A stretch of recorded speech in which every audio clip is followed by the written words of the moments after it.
ফুটপাত সাধারণ মানুষের চলাচলের জন্য। সেই ফুটপাত দখল করে ব্যবসা চালানো কোনোভাবেই বরদাস্ত করা হবে না।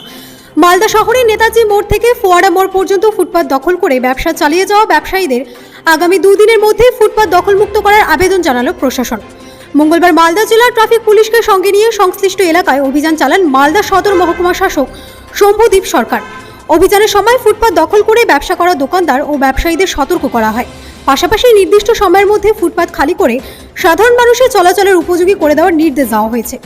প্রশাসনের পক্ষ থেকে স্পষ্ট জানানো হয়েছে, 2 দিনের মধ্যে ব্যবসায়ীরা নিজেরাই ফুটপাত দখলমুক্ত না করলে এরপর প্রশাসনের পক্ষ থেকে জোরদার ফুটপাত অভিযান চালানো হবে।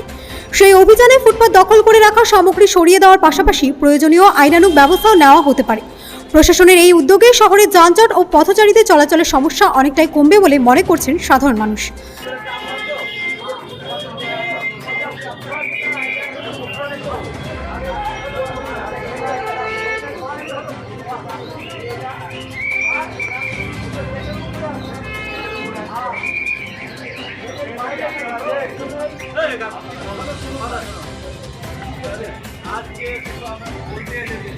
বলার কিছু নেই স্যার, প্লিজ স্যার, ছোট করে কি নির্দেশ দিলেন? নির্দেশ কিছুই না, এটা তো অলরেডি স্ট্যান্ডিং নির্দেশই আছে যে পাবলিক প্লেসে কোনো এনক্রোচমেন্ট হবে না, স্পেশালি যেখানে রাস্তা পেভমেন্ট এসব আছে।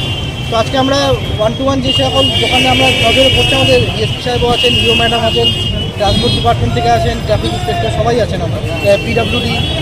তো we are just interacting with the shopkeepers. তারা নিজের থেকে স্বতঃস্ফূর্তভাবে যদি পেমেন্টটা ছেড়ে দেয় তাহলে আমাদের টাইম দেবেন। আপাতত ওনারা টাইম চেয়েছেন 2 থেকে 3 দিন, আমরা ভিজিল রাখবো।